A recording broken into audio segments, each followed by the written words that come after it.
Halo, kalau sekarang terdengar? Terdengar, Bu. Dengar, Bu. Apakah sekarang suara saya? Oh, sudah. Oke, sip.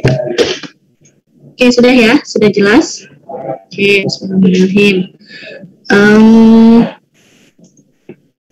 Untuk 5 menit ke depan, saya lock dulu roomnya. Jadi kalau misalnya ada yang terlambat, mungkin nanti menyusul. Nanti setelah ini selesai, akan saya buka lagi roomnya. Oke, terima kasih. Selamat siang semuanya. Semoga semuanya dalam keadaan sehat dan fokus untuk memulai kuliah pada siang hari ini. Mohon maaf saya terlambat 30 menit karena ada sesuatu hal yang tadi tidak bisa ditinggalkan. Jadi insya Allah tapi kita tetap selesai tepat waktu. Oke. Untuk 5 menit ke depan saya sudah menyiapkan beberapa pertanyaan yang nanti silahkan teman-teman semua nanti jawab yang ada di layar Zoom-nya masing-masing. Waktunya cuma 5 menit, dan ini nanti kalau misalnya kalian terlambat mengumpulkan nama-nama yang masuk nanti akan ada di saya, jadi jangan khawatir. Kemudian yang tidak masuk pun ada juga, jadi ada yang nanti terdetek namanya, ada yang tidak terdetek namanya, ya tidak apa-apa. Silahkan langsung dijawab saja. Apakah sudah terlihat link yang saya siapkan? Sudah ya? Halo? Sudah. Oke, sip. Silahkan dijawab 5 menit kemudian, nanti kita ketemu lagi. Selamat mengerjakan. Terima kasih.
Apakah sudah muncul semuanya di layar masing-masing?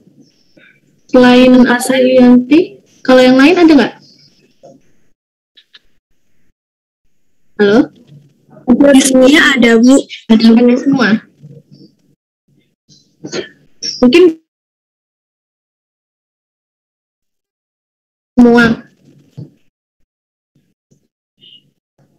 Dia muncul aja di layar. Pakai laptop apa pakai HP? Pakai laptop, Bu. Mungkin bisa keluar dulu. Ini saya buka, nanti masuk lagi coba. Ya, baik, Bu. Ya.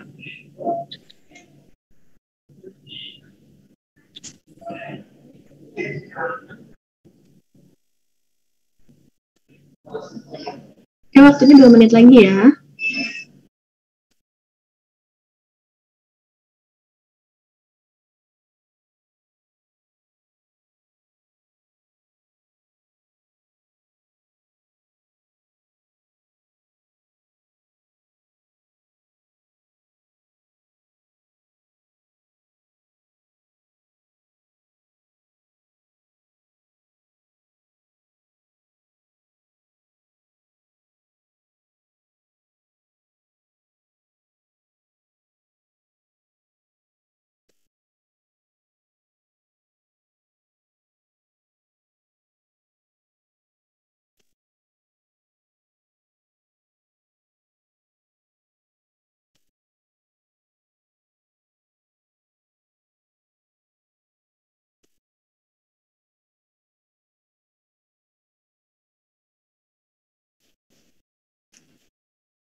Sudah muncul, Bu.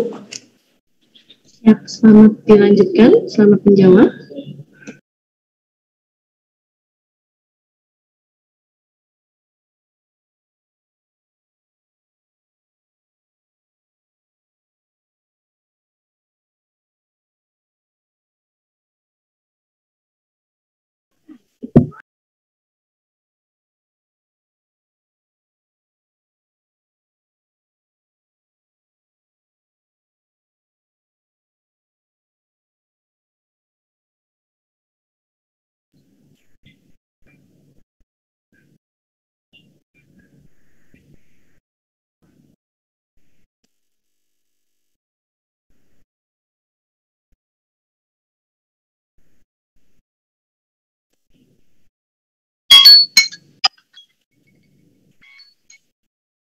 Oke, silakan di-submit. Ini baru satu yang submit. Mari, silakan.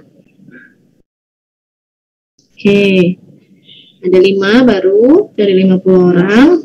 Ibu, ini soalnya sampai 10 ya? Iya. Kok saya punya nggak bisa disubmit ya? Kenapa? Kenapa nggak bisa di-submit?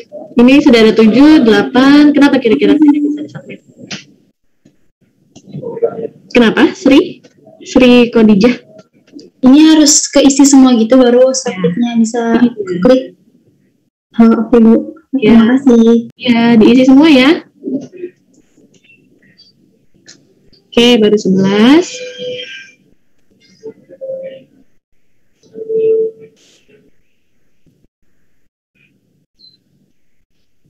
Empat belas.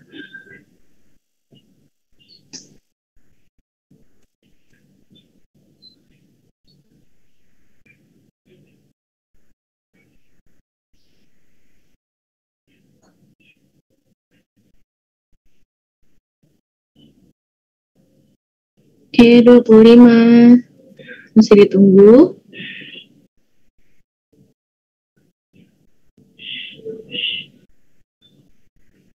Dua puluh tujuh.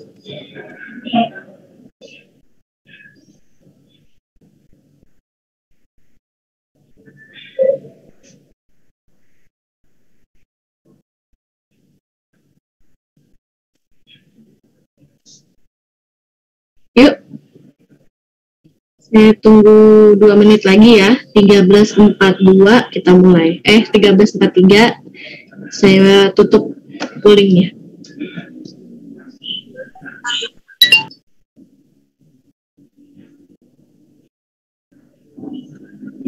Oke, sip.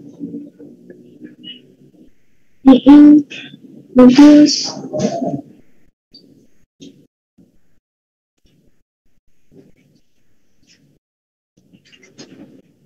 Oke,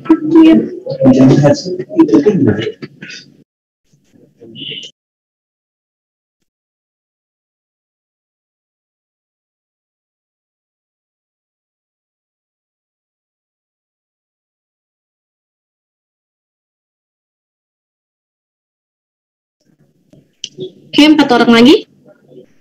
3 orang lagi.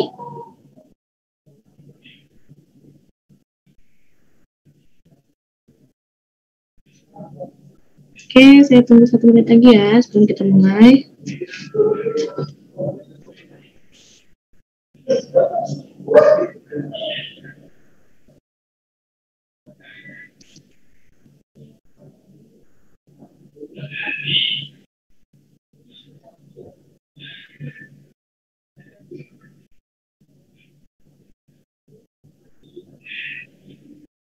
Oke, 1 orang lagi.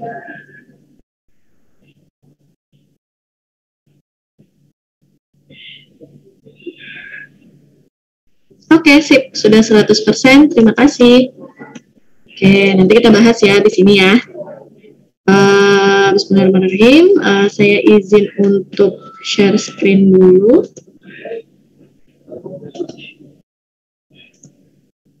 Oke, apakah sudah terlihat? Sudah ya? Oke, ya. Sudah, Bu. Ya, terima kasih ya atas partisipasinya tadi. Nanti habis ini kita bahas, tapi sebelumnya mungkin saya akan memaparkan untuk materi pada siang hari ini, pertemuan ke-4 kita. Sudah 1 bulannya kita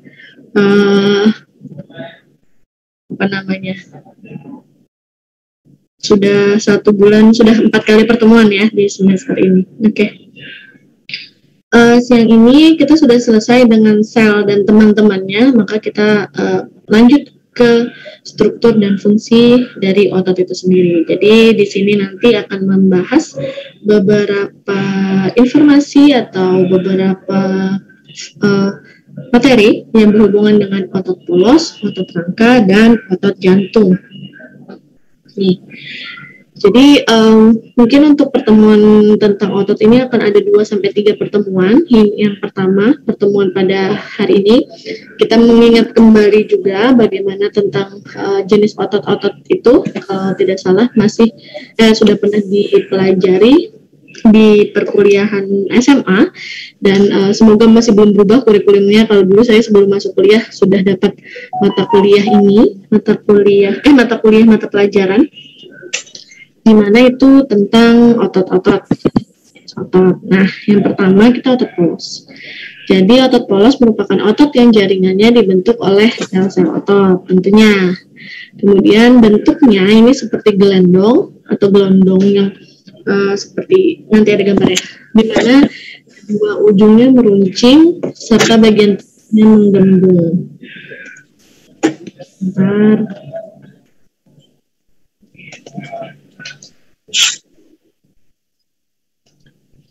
Kemudian yang selanjutnya, otot polos terdiri atas serabut-serabut kecil dan umumnya berdiameter 1-5 mikrometer dan panjangnya kurang lebih 20-500 mikrometer.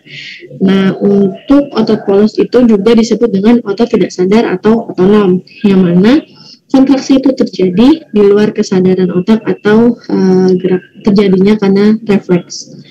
Jadi otot polos membentuk lapisan pada alat-alat dalam tubuh seperti dinding usus, kemudian pembuluh darah, saluran kelamin, dan dinding rahim. Sehingga otot polos disebut juga dengan otot alat-alat dalam atau bagian dalam tubuh atau organ tubuh. Jadi kalau tadi ada pertanyaan yang seputar ini, semoga jawabannya benar. Nanti kita bahas satu persatu untuk pertanyaannya. Kemudian otot polos pada manusia bekerja dengan lambat dan terus-menerus tanpa rasa lelah. Jadi karena dia bekerjanya secara tidak sadar, maka dia juga memiliki ketahanan yang tinggi. Jadi dia terus-menerus berkontraksi. Contohnya saja ini otot pada dinding usus.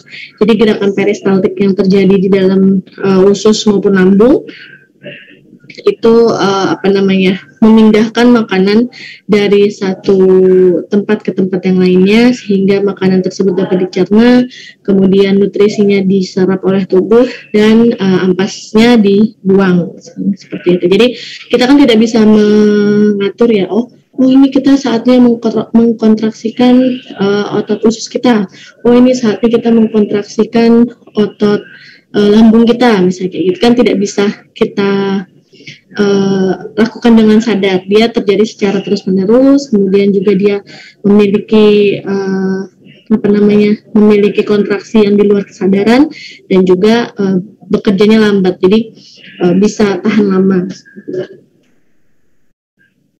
Ciri-ciri dari otot polos itu pastinya bentuknya gelondongan, kemudian di kedua ujungnya itu meruncing dan di bagian tengahnya menggelembung. Di mana di bagian tengahnya itu, yang bagian menggelembung itu memiliki satu inti yang letaknya di tengah.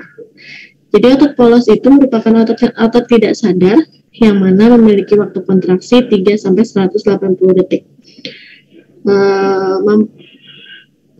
Kontraksi ini dapat terjadi karena adanya refleks yang merupakan, dan juga karena otot ini merupakan otot tidak sadar atau otot otonom.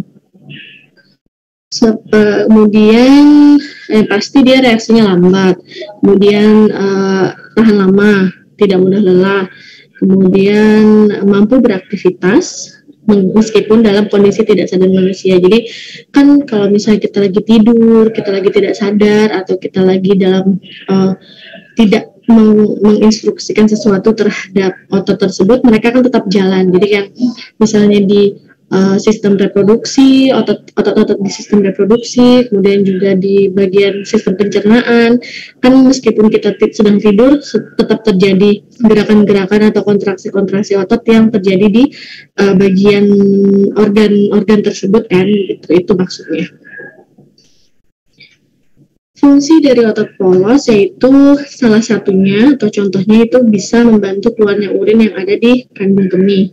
Kemudian otot polos yang berada di pembuluh darah akan membantu aliran darah dalam arteri.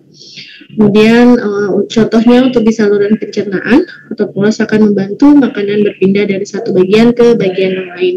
Jadi bisa membantu pada saat dilakukan sistem pencernaan di dalam lambung.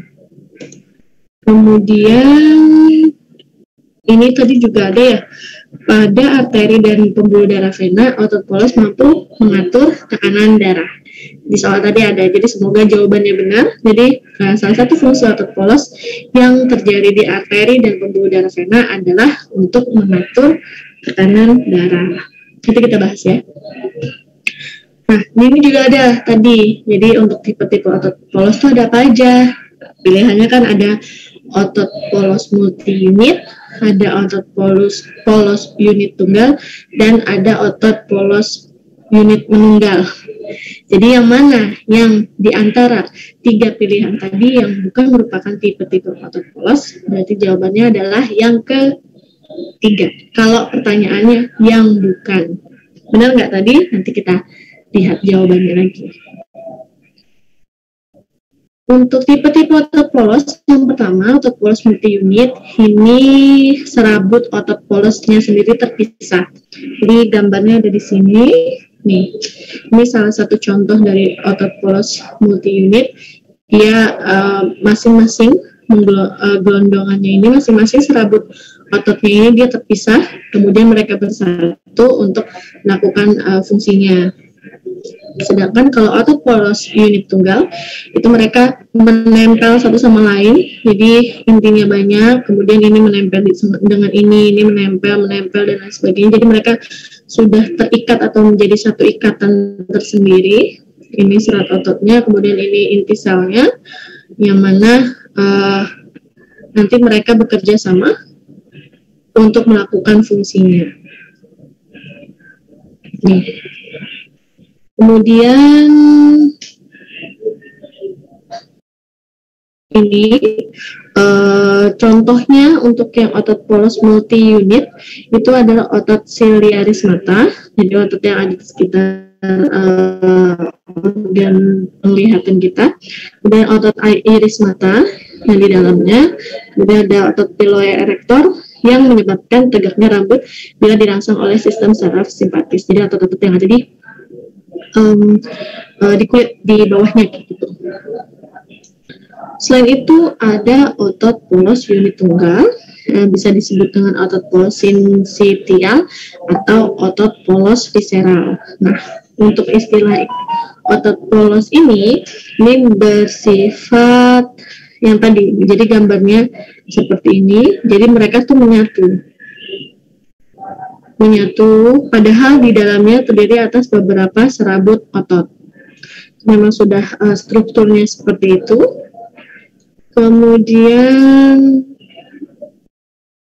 ya, mereka tuh untuk sel-selnya berlekatan satu sama lain pada banyak titik, jadi terkesan menempel.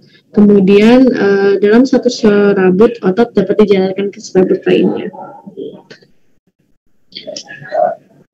Lanjut untuk penjelasan otot polos unit tunggal. Ini membran sel dihubungkan oleh banyak gap junction atau tautan atau apa namanya, mereka saling bersatu gitu ya, dilakukan oleh ion secara bebas.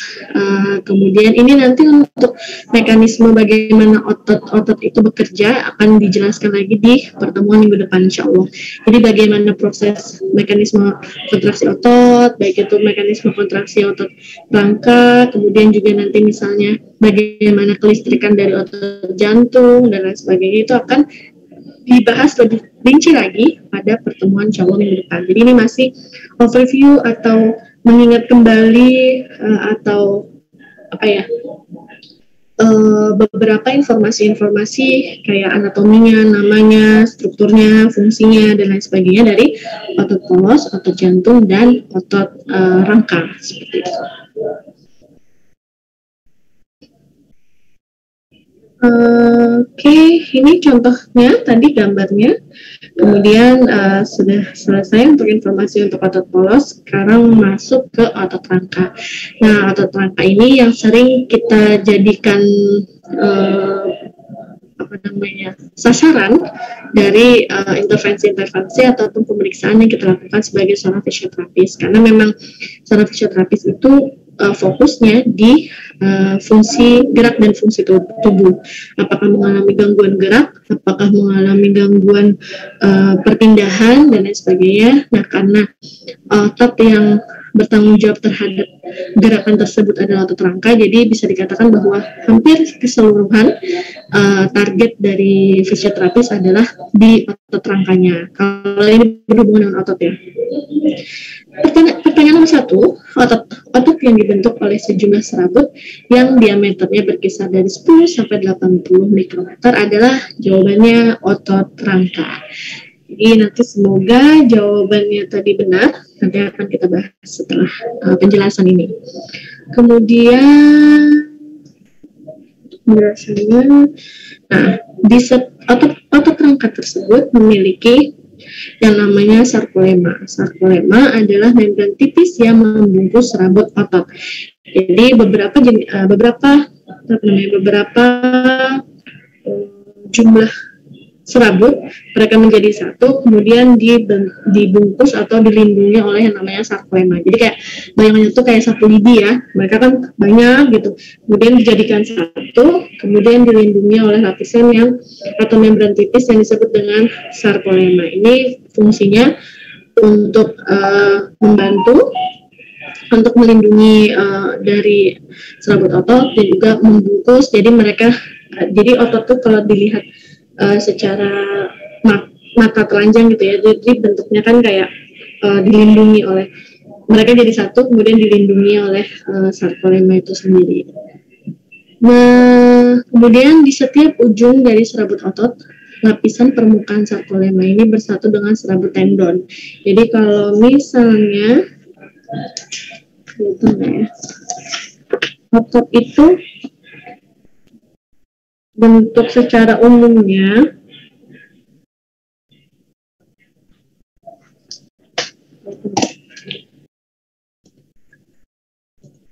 Nah, ini kan bentuk secara umum itu seperti ini. Jadi ini yang di pojok-pojok ini namanya tendon, yang mana ini nanti akan apa namanya? Yang nanti ini akan melekat atau nempel di tulang rangka, di tulang-tulang kita gitu. Jadi kalau misalnya teman-teman semuanya sedang belajar anatomi kan sekarang, itu selain namanya, tentunya teman-teman semuanya diminta untuk tetap insersionya. Jadi misalnya nama otot bisep, fungsinya untuk misalnya fleksi elbow, kemudian di mana letak dari origo, di mana letak insersionya, itu maksudnya di mana letak ujung pangkal yang satunya, kemudian di mana letak ujung pangkal yang satunya, maka ini nanti soalnya kalau misalnya berkontraksi ininya ke sini, ininya ke sini. Untuk mekanismenya nanti minggu depan akan dijelaskan lebih lanjut. Jadi ini mekanisme kontraksi otot. Jadi yang tadi yang namanya tendon tuh sini. Jadi kalau misalnya disuruh mana tendon Achilles misalnya kayak gitu kan, itu bukan di bagian gastroknya itu. Nah, kalian udah sampai bawah apa belum ya? Kayak masih anggota gerak atas deh kalau semester 1. Jadi misalnya di mana tendonnya dari bicep misalnya kayak gitu. Jadi yang dicari tuh kalian jangan nunjuk ini namanya muscle belly. Muscle belly itu perutnya yang gendutnya tadi, yang di tengah. Sedangkan yang namanya tendon itu yang di ujung-ujung, yang mana ujung satunya nempel di sebagai origo, yang satunya ujungnya nempel sebagai insersio gitu. Jadi kalau yang ditanya tendon, berarti dia yang di ujung nempel dan keras biasanya seperti itu.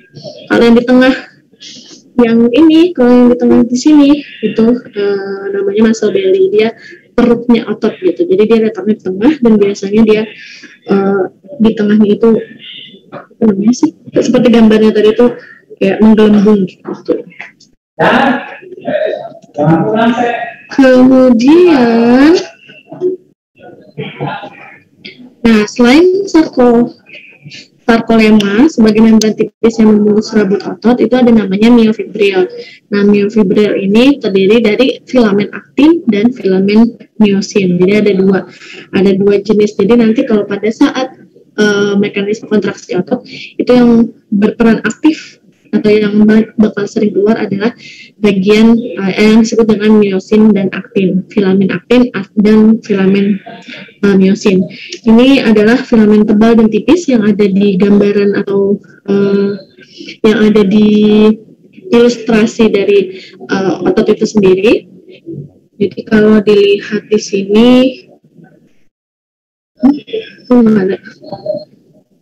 dilihat di sini.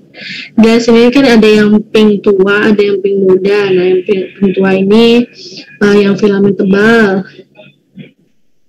myosin. Kemudian nanti ada aktinnya, yang mana nanti aktin dan myosin ini yang saling bekerja sama untuk melakukan proses yang disebut dengan kontraksi otot. Untuk mekanismenya insya Allah minggu depan. Ini apabila dilihat dari mikrograf elektron.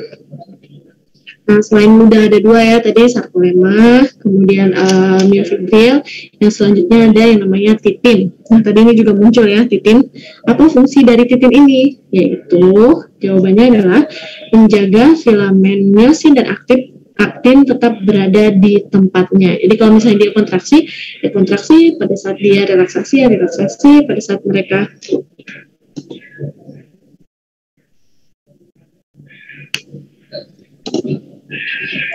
masih saya lu. Oh iya masih saya lu. Maaf. Oke, kalau dia masuk, dia pada saat dia berkontraksi dia tetap berkontraksi, pada saat relaksasi dia tetap relaksasi seperti itu. Ini tugas dan fungsi dari molekul titin ini. Dia bentuknya elastis yang tujuannya untuk menjaga filamen myosin dan aktin tetap berada di tempatnya. Ini ada yang disebut dengan sarkoplasma juga. Jadi ini nanti di minggu depan akan kelihatan apa kerjanya, apa fungsinya, dan lain sebagainya. Bagaimana otot pada saat kontraksi, bagaimana otot pada saat relaksasi, dan lain sebagainya. Selain itu ada juga namanya retikulum sarkoplasma yang merupakan retikulum endoplasma yang khusus pada otot rangka. Jadi bisa dibilang bahwa retikulum endoplasma yang biasanya ada pada sel itu juga ada pada otot rangka, dan ini namanya khusus yaitu retikulum sarkoplasma. Ini gambarannya di ilustrasi dari retikulum sarkoplasma. Next ke otot jantung. Otot jantung ini, nah kalau tadi juga ada, kalau tidak salah otot jantung ini ada 3. Yang pertama ada otot atrium, otot ventrikel, serta otot eksitatorik dan penghantar usus. Jadi dia memang spesial bentuknya, beda daripada yang lain. Mereka ini selain berlurik-lurik, jadi tadi ada bagian yang filamen tebal, filamen tipis, dan lain sebagainya ini, dia juga bentuknya itu dia saling saling menyatu atau bersatu. Ini jadi kayak akar ya, kalau kita lihatnya mereka antara satu dan lain sebagainya, satu dan lainnya. Ini disebut dengan sinsitium. Sinsitium merupakan sifat saling berhubungan dari serat otot jantung. Jadi memang spesial namanya sinsitium. Diingat, jangan lupa diingat. Jadi ini mereka menjadi satu seperti ini ke sini, ini ke sini, ini ke sini, dan sebagainya. Struktur ini memang memang hanya dimiliki oleh otot jantung karena disesuaikan dengan fungsi dari otot jantung sendiri. Dia kan akan selalu terus-menerus berkontraksi, mau pagi, siang, sore, malam. Kalau misalnya ini berhenti, ya berarti berhenti juga kehidupan tersebut. Jadi kalau selagi ini dia berkontraksi dengan benar, dengan irama yang tepat, maka berjalan juga kehidupan manusia tersebut, kan? Karena dari fungsinya itu, makanya mereka bentuknya ini sesuai dengan sesuai dengan fungsi dari otot jantung itu sendiri.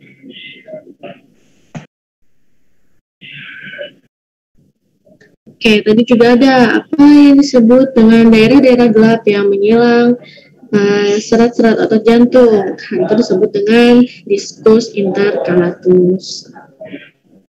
Kemudian ini bisa dibaca ya untuk penjelasannya. Jadi otot jantung merupakan suatu sinsitium. Sinsitium itu tadi, ini artinya ini khusus cuma ada di otot jantung saja. Kemudian sinsitium ini terdiri atas 2. Jadi sinsitium atrium dan sinsitium ventrikel. Ini sambungannya ke sini. Jadi memang penyusun otot jantung, penyusun yang bagian bilik, dan penyusun yang bagian serambi. Jadi atrium dan ventrikel itu serambi dan bilik. Oke, kemudian ya ini bisa dibaca juga, cuma untuk ini apa itu sinsitium.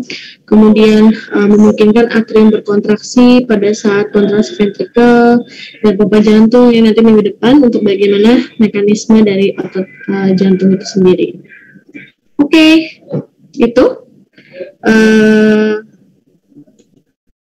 sampai di sini. Ada yang mau ditanyakan sebelum kita share hasil dari polling tadi?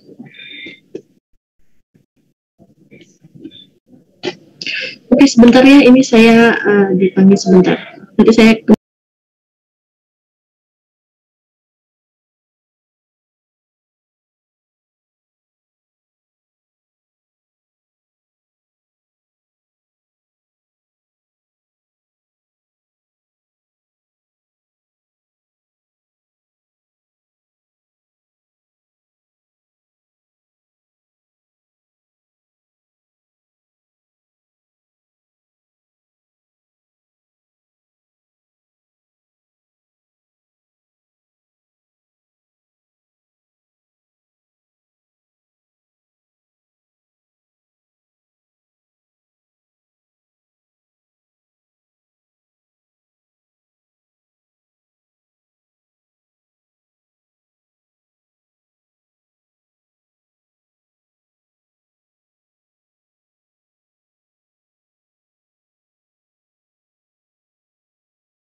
Oke, mari kita lanjutkan lagi. Mohon maaf. Oke. Apakah ada pertanyaan? Bu, saya mau tanya, Bu. Stop sharing dulu bentar. Oke, silakan. Otot itu bisa putus atau pecah nggak sih, Bu? Otot itu bisa putus atau pecah? Iya. Ya, terima kasih untuk pertanyaannya. Jadi untuk sifat otot itu sendiri kan dia elastis ya. Jadi dia bisa berkontraksi dan berelaksasi sampai maksimal. Dia bisa putus atau pecah kalau memang ada terjadi trauma atau injury yang memang benar-benar kecelakaan atau sayatan dan lain sebagainya, itu bisa terjadi. Tapi kalau misalnya kita jatuh, maksudnya apa sih namanya,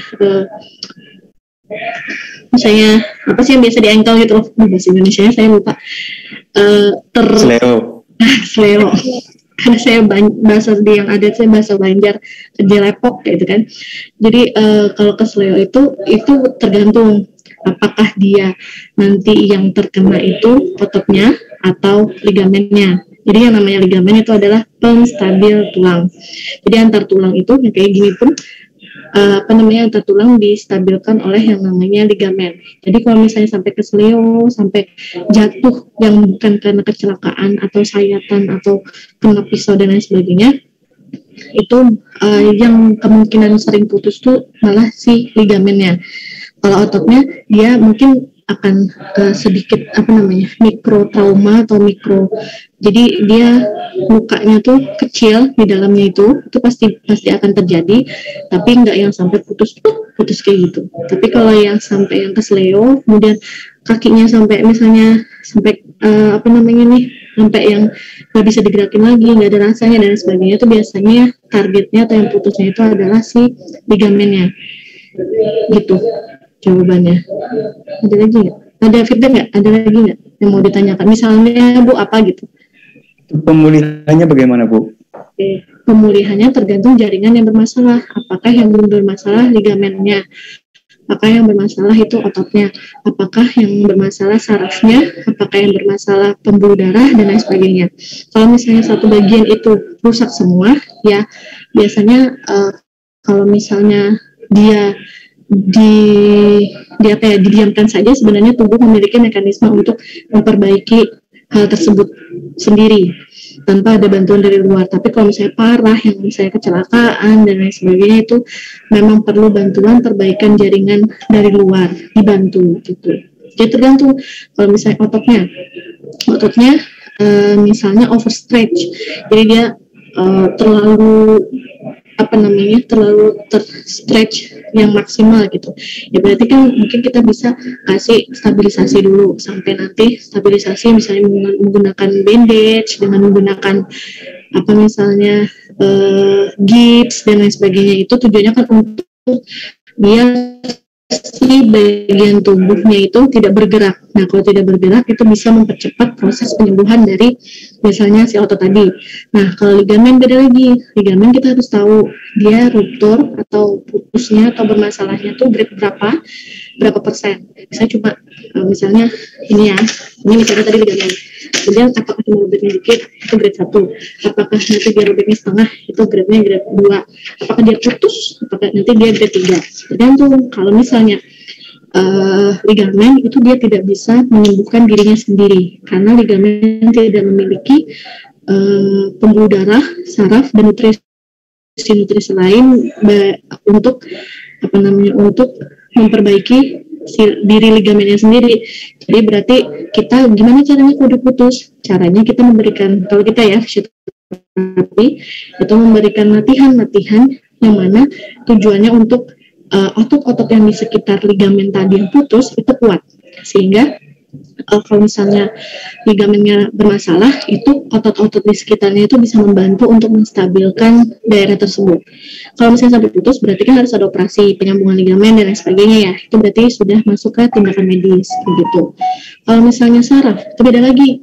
Saraf itu bisa sembuh kalau ada stimulasi. Yang pastinya bagian-bagian yang rusak tadi itu sudah sudah diperbaiki terlebih dahulu. Nah, kemudian kita fisioterapis bisa membantu dengan memberikan stimulasi-stimulasi, misalnya, oh ini yang hilang nih rasanya, jadi dia baal, nggak berasa. Berarti kita stimulasi atau memberikan latihan-latihan yang bisa menstimulasi bagian tubuh tersebut biar bisa kembali merasakan hal yang hilang tadi gitu.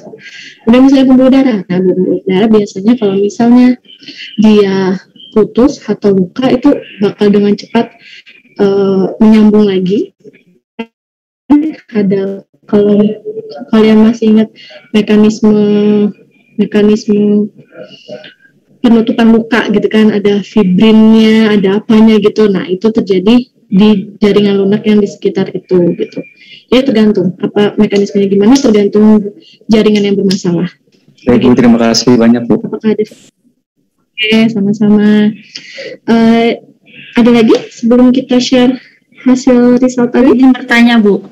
Silahkan, Aprilianti. Ya, misalnya kita kayak terjadi kayak kram otot dadakan itu biasanya karena apa ya Bu? Dan cara mengatasinya kalau kram itu biasanya ya, ini contohnya yang kayak di kaki di bagian gastrok, di apa sih kalau bagi bahasa Indonesia yang gastrok itu, tahu kan gastrok?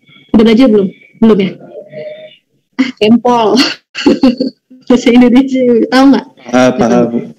Paha, bawahnya di tukai bawah. Betis. Di mana Bu?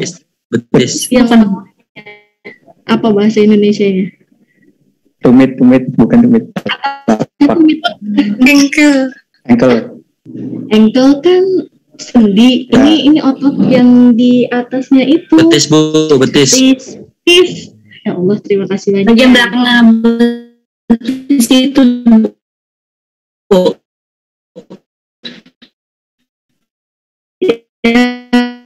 Betis itu di bagian belakangnya, yang itu kan biasanya situ ya, kram atau tiba-tiba kaku dan sakit banget. Nah, itu kan kram kan. Nah, kalau kram itu yang terjadi atau masalahnya pada saat kontraksi otot dia stuck. Kontraksi itu otot itu kan harusnya kontraksi relaksasi. Ini aja kan ini biasa, ini kontraksi relaksasi. Pasti kan kita dalam kesehariannya pasti bergerak-gerak seperti itu kan. Nah, itu kram itu jadi dia nyangkut serabut-serabutnya yang seharusnya bisa relaksasi kontraksi, tapi dia nyangkut. Itu kondisinya. Lalu penanganannya gimana? Biasanya kalau misalnya ada kram itu kan episode ya, jadi dia tuh kayak nggak begitu lama, tapi dia bakal balik lagi. Tapi sering terjadi, misalnya memang ada kekurangan mineral dalam tubuh kita yang menyebabkan kontraksi ototnya itu tidak lancar. Nah, saya cari apa ya ininya ya, ini saya lupa kebetulan. Nanti cara pencegahannya pada saat dilakukan itu jangan langsung rebutan orang ngebantu buat dilakukan gerakan-gerakan ekstrim kayak ayo di stretching, ayo di apa, biarin dulu. Kemudian yang betisnya tadi direlaksasikan sampai dia benar-benar bisa dengan cara gini ya, sampai dia benar-benar relax. Kemudian sudah mulai menurun sakitnya, nanti kalau udah selesai baru kita lakukan misalnya di stretching atau gerakan aktif. Ini udah bisa belum di pumping kayak gini, ini gerakan ini apa, kaki itu yang di ankle tuh dia maju mundur kayak gitu, jadi plantar fleksi atau dorsal fleksi ankle kalau bahasa ininya ya. Jadi gitu dilakukan gerakan-gerakan, kemudian dipakai direlaksasikan. Gimana, sudah mulai ini belum? Tapi kalau pas pada saat episode dia lagi sakitnya itu jangan melakukan gerakan-gerakan yang ekstrim. Ayo kita bantu dengan cara di stretching atau gimana, itu lumayan berbahaya. Jadi ditunggu dulu aja sampai direlaksasikan, kemudian dilakukan gerakan-gerakan seperti itu. Begitu, ada feedback? Tidak ada Bu. Makasih banyak Ibu. Makasih ya. Masih ada lagi? Saya ingin bertanya. Silahkan. Mana? Siapa? Akhir? Iya. Oh iya, silakan. Apa jam olahraga yang berbeda itu memiliki efek samping pada otot Bu? Misal antara jam olahraga malam dengan pagi, apa efeknya pun berbeda pada otot? Sejauh yang saya tahu, kalau jam itu tidak begitu bermasalah asal itu rutin dilakukan. Kalau tiba-tibanya nih kalian 1 minggu ini nggak pernah olahraga di depan laptop aja, terus tiba-tiba malam minggu pengen jogging malam-malam gitu, ya itu akan berpengaruh, tapi bukan karena jamnya, bukan karena malam lalu kayak gitu, tapi minggu depan kalian ulangi lagi siang, tapi baik-baik saja, itu bukan karena jamnya sejauh yang saya tahu. Kalau hubungannya dengan otot, tapi nanti kalau ada hubungannya dengan apa ya, kayak jam biologis atau saatnya kita tentang yang kardiovaskuler, apa namanya, jam biologis, kardiovaskuler, kebugaran tubuh, ketahanan tubuh, nah itu mungkin berpengaruh. Misalnya yang malam biasanya dipakai buat istirahat, pada saat itu jam malam tersebut dipakai untuk semua organ-organ tubuhnya dipakai untuk bekerja keras, salah satunya dengan lari, futsal, atau jogging dan lain sebagainya. Tapi kalau memang kegiatan tersebut sudah menjadi rutinitas dan menjadi habit, saya sudah 2 tahun, 3 tahun jam olahraga malam hari dan lain sebagainya, mungkin tubuh sudah beradaptasi, jadi tidak ada masalah sama sekali dengan kondisi kebugaran secara umum atau ototnya, bisa dibilang kayak gitu. Tapi selain itu juga kalau misalnya teman-teman semuanya nggak cuma malam ya misalnya olahraga, tapi kok badannya sering sakit-sakit, kemudian juga rentan cedera dan lain sebagainya, itu kemungkinan ada masalah atau kurang di pemanasannya. Nah, yang namanya pemanasan bukan cuma ngitung, ayo kita hitung 1, 2, 3 sampai 2 kali 8 ke atas, 2 kali 8, padahal kita lari. Kakinya kan berarti belum dipanasin, kakinya belum dilakukan persiapan untuk dilari. Maksudnya bukan hanya tangan saja, itu kan berarti juga pemanasan yang kurang tepat. Itu juga pemanasannya dilakukan cuma 2 kali 8, 2 kali 8, 2 kali 8, selesai. Padahal nanti rencananya mau jogging kurang lebih misalnya sejam, sejam gitu. Berarti kan yang setidaknya kalau misalnya melakukan aktivitas fisik olahraga maupun exercise yang lama, itu kan berarti juga pemanasan atau warming up-nya itu setidaknya 10-15 menit. Kemudian juga sudah mulai ada peningkatan denyut nadi, kemudian sudah mulai berkeringat. Oke, aku sudah siap nih untuk jogging 1 jam ke depan. Nah, itu baru yang tepat.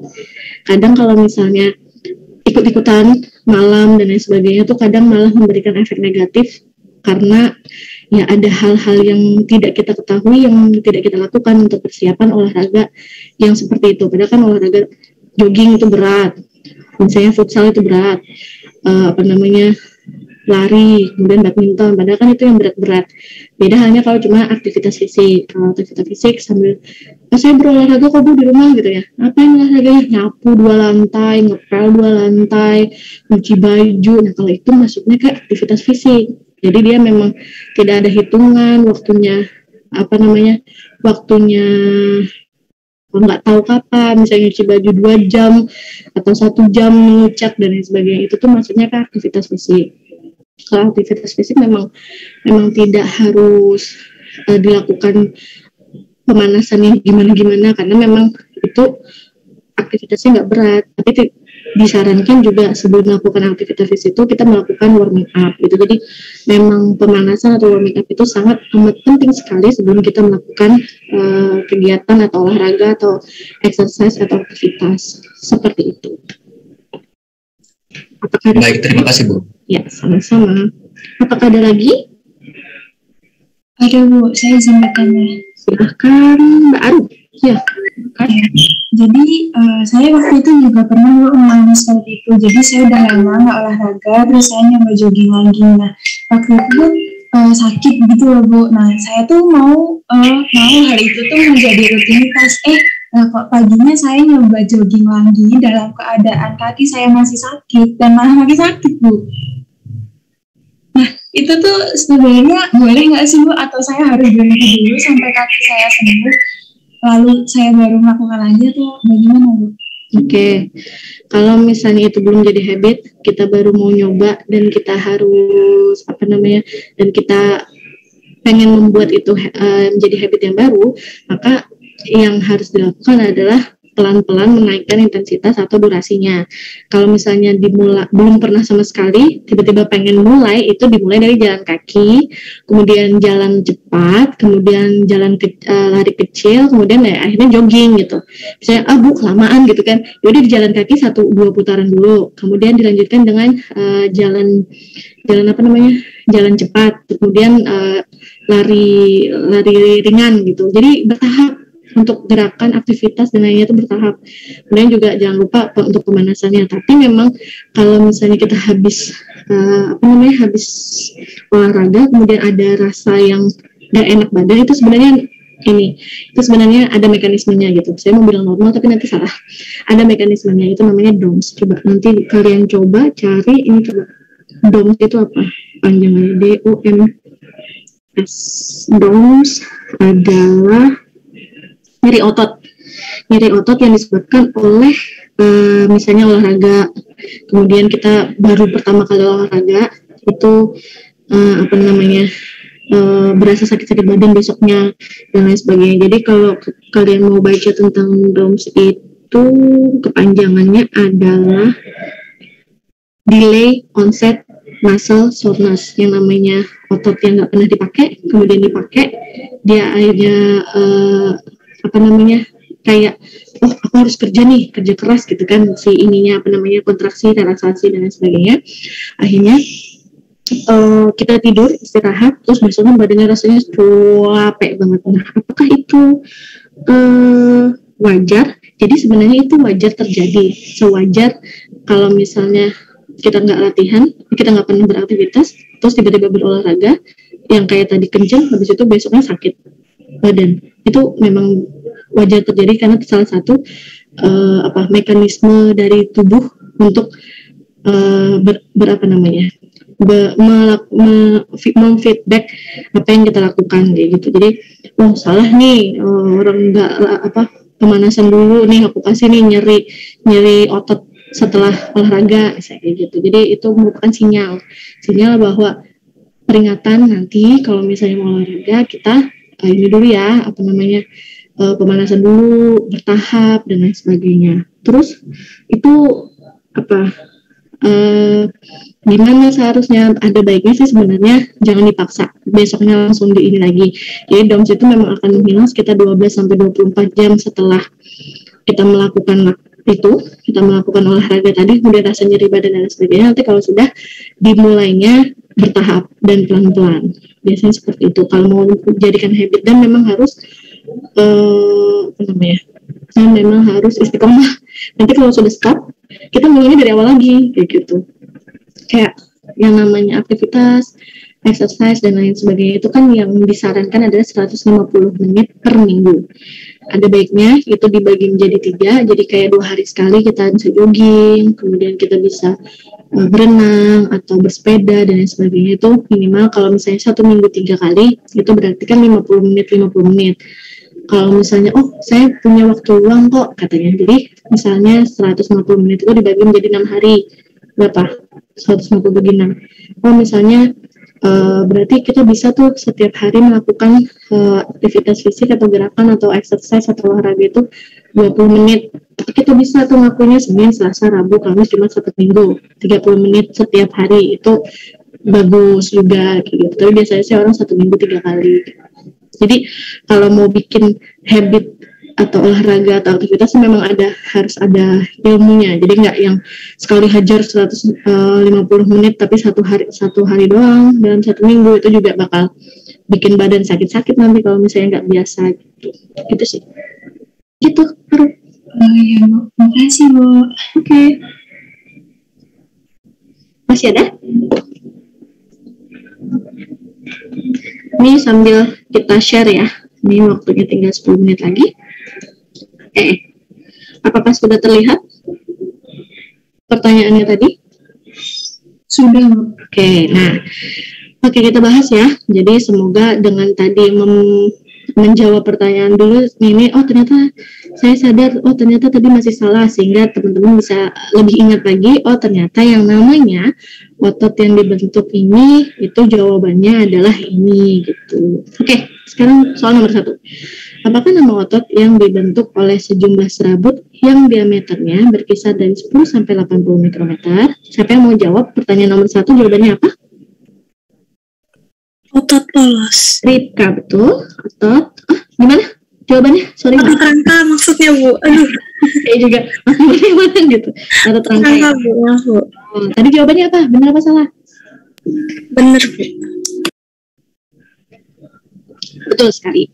Jadi untuk jawaban pertama itu adalah otot rangka, dan hampir 90% dari teman-teman semuanya sudah menjawab dengan tepat bahwa yang itu adalah ciri-ciri dari otot rangka. Masih ada 3 orang yang menjawab otot polos dan 3 orang lagi yang jawab otot jantung. Yang benar otot rangka ya teman-teman semuanya. Soal nomor 2, siapa yang mau membaca kemudian menjawab? Siapa? Ada relawan yang membantu saya untuk membacakan soalnya. Bu. Silahkan, siapa? Arum? Ya, nomor 2 apa? Apakah nama otot yang membentuk lapisan pada alat-alat dalam tubuh seperti dinding usus, pembuluh darah, saluran kelamin, dan dinding rahim? Jawabannya adalah Otot polos. Oke, betul sekali. Jadi cara ngingetnya otot polos itu pokoknya otot-otot sistem reproduksi, otot-otot sistem pencernaan, dan lain-lain. Gue coba otot polos coy. Mama gimana dong? Iya, kamu jawabannya apa coy? Kamu jawabannya apa tadi? Siapa yang ngomong? Iya ya, masih ada 3 orang nih yang belum tepat. Jadi jawabannya otot polos ya. Oke, selanjutnya yang nomor 3, silahkan dilanjutkan. Siapa yang mau membantu saya untuk membacakan soal? Talita, silakan. Memiliki reaksi yang lambat dan tidak mudah lelah atau terus-menerus bekerja atau mampu beraktivitas meskipun berada dalam kondisi tidak sadar. Apakah nama otot yang dimaksud otot jantung, Ibu? Yakin? Yakin? Iya, tadi Polos, Bu. polos, Bu. Iya, soalnya ini ada dia reaksi yang lambat, sedangkan kan otot jantung dia benar, otot jantung juga dia tidak sadar, kan? Ya nggak? Gimana? Yang otot jantung nih 75% loh jawabnya otot jantung. Benar, dia untuk yang otot jantung itu kondisi tidak sadar, memang dia kan ototnya bekerja secara sendiri. Namun di sini ada bilang untuk reaksi yang lambat. Jadi maksudnya kalau sistem pencernaan gitu kan, kita makan dulu, kemudian melalui proses dari kerongkongan dan lain sebagainya baru diproses. Kemudian dia memprosesnya juga makanan tersebut ya paling berapa 10, 15 sampai 30 menit. Lama kan dia untuk aktivitasnya gitu. Oke, ada pertanyaan nggak untuk yang nomor 3 ini? Jelas ya? Setuju semua nggak dengan jawabannya otot polos? Setuju. Ya, Bu. Ya gitu ya. Jadi memang ini statement saya ambil langsung dari itu. Kalau otot jantung nanti beda lagi sebenarnya. Lanjut nomor 4. Siapa yang mau jawab?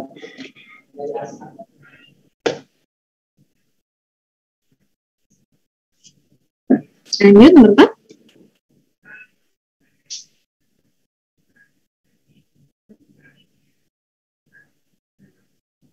Retikulum sarkoplasma, kalau di sel biasa namanya retikulum endoplasma. Itu fungsinya buat apa kira-kira? Adakah ada yang mau? Kontraksi otot, Bu. Betul sekali. Jawabannya adalah kontraksi otot. Ada pertanyaan nggak di sini? Ada yang mau bertanya? Apa sudah cukup jelas? Sebelum kita lanjut ke pertanyaan nomor 5. Betul ya, jawabannya itu kontraksi otot. Jadi tadi teman-teman masih yang ada 10 orang menjawab yang relaksasi, yang perpanjangan, itu jawaban yang benar adalah kontraksi otot. Nomor 5. Yuk, gantian kita.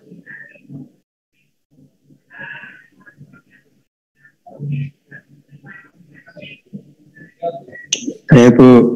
Oh, siapa tadi nih namanya? Novaliano, panggilannya siapa? Novel. Novel. Oke, gimana Novel nomor 5? Apakah fungsi molekul titin pada otot rangka? Kalau saya jawabnya menjaga filamen miosin dan aktin tetap berada di tempat. Ya, itu jawaban yang benar. Jadi ternyata masih ada bingung ya antara teman-teman yang menjawab, yang memisahkan jaringan fibrosa, kemudian ada yang mengatur kontraksi otot. Ini hampir 50-50 nih. Ada sekitar 44% yang masih bingung kayaknya yang memisahkan jaringan atau yang menjaga filamen ya. Tapi sebenarnya jawabannya adalah yang ketiga. Seperti yang tadi Novel bilang, tujuannya titin si Titin. Si Titin kayak manggil nama orang. Jadi Titin ini dia fungsinya adalah untuk menjaga filamen miosin dan aktin tetap berada di tempatnya, baik itu pada saat melakukan kontraksi maupun pada saat melakukan yang relaksasi. Lanjut nomor 6. Terima kasih ya teman-teman yang sudah berpartisipasi. Masih ada 4 kesempatan lagi. Tinggal bacain doang sebenarnya. Saya Bu. Oh, Nafisa, silakan. Ya, apakah nama dari daerah-daerah gelap yang menyilang serat-serat otot jantung? Kalau saya jawabnya sinsitium. Ingat nggak tadi sinsitium itu tadi apa? Ketawa. Apa kira-kira sinsitium tadi? Ingat nggak? Yang itu ya Bu, nyambung-nyambung. Yang ada di gambar tadi yang saya ulangi sampai 2-3 kali kayak tadi kan. Jadi kan yang bentuknya kayak akar nih, mereka nih saling nyambung-nyambung gitu kan. Kemudian dan itu merupakan ciri khas dari daerah merupakan ciri khas dari otot jantung. Itu namanya apa? Sinsitium. Berarti untuk jawaban nomor 6 apa Nafisa yang benar? Atau ada yang benar? Atau ada yang jawaban lain? Ini ada 14 orang yang menjawab diskus, ada yang 4 orang menjawab ventricle. Kira-kira di 2 itu apa? Diskus intercalatus. Intercalatus. Ya, sudah ada dengan jelas ya di penjelasannya bahwa daerah-daerah yang gelap yang menyilang serat-serat otot jantung itu namanya diskus intercalatus. Nomor 7. Saya Bu. Wahyu, silahkan. Apa fungsi dari otot polos pada arteri dan pembuluh darah vena? Jawaban saya mengatur tekanan darah. Tadi sudah saya bahas ya, juga saya omongin. Ini ya, nanti kalau tadi kan sudah ada soalnya nih, saya bilang kan kayak gitu. Ini tujuannya buat apa? Yaitu jawabannya 90% dari kalian menjawab dengan tepat dan benar, yaitu untuk mengatur tekanan darah. Kalau pelebaran dan penyempitan ini beda lagi nanti ini ya. Mekanismenya bukan dari ototnya itu, tapi ada stimulasi dari luar tubuh. Nomor 8, terima kasih Wahyu. Lanjut. Saya Bu. Arini, nomor 8. Nomor 8. Manakah yang bukan termasuk dari jenis otot polos? Jawabannya otot polos unit menunggal. Ya, apa ya menunggal itu ya? Saya nggak salah ya nulis unit menunggal biar agak-agak sedikit membingungkan. Tapi benar ya, jawabannya adalah yang C. Itu otot polos unit menunggal. Karena tadi kan sudah disebutkan kalau otot polos itu ada yang multi unit, ada yang unit tunggal. Jadi yang bukan termasuk jenis otot polos adalah otot polos unit menunggal. Atau menunggal apa maksudnya? Nomor 9. Saya Bu. Saya Bu, tapi saya nggak lihat namanya. Irvi. Oke, Irvi, silakan nomor 9. Manakah yang bukan termasuk otot jantung? Otot sinsitium Bu. Ya, betul. Tadi ada tulisannya untuk otot atrium, dia yang mengcover di bagian atriumnya. Kemudian untuk otot ventricle yang mengcover untuk di bagian ventrikelnya. Kalau bahasa Indonesia di bilik dan serambi. Oke, good. Ini masih ada ya separuh-separuh. Jadi cara mengingatnya memang otot jantung kan ada atrium dan ventricle ya. Berarti kalau otot atrium yang memang dia buat di atrium, kalau yang ventricle dia memang di ventricle. Terakhir nomor 10. Yuk mau kemana? Enggak, nomor 10. Ada yang mau bantu saya lagi? Nomor terakhir. Saya Bu. Fitri, silakan. Manakah yang bukan penyusun dari miofibril pada otot rangka? Saya jawabnya filamen interstititia. Betul, karena ini pertanyaannya kan yang bukan. Tapi kalau misalnya manakah penyusun dari miofibril, tadi sebutkan kan ada filamen aktin dan filamen miosin. Jadi minggu depan insya Allah akan ada penjelasan lebih tentang si aktin dan miosin ini, gitu. Apa peran dan fungsinya dalam kontraksi otot rangka lebih tepatnya, gitu, lebih khususnya. Terima kasih teman-teman semuanya. Semoga ini tadi bisa tahu. Oh ternyata saya masih salah. Oh ternyata ini saya sudah benar, kayak gitu untuk bagian dari struktur di struktur di otot. Struktur dan fungsi dari otot sendiri. Minggu depan insya Allah tentang mekanisme. Sampai di sini ada yang mau ditanyakan? 14.40 kita selesai. Alhamdulillah sesuai dengan jadwal. Habis ini masih ada kuliah? Udah ada, Bu.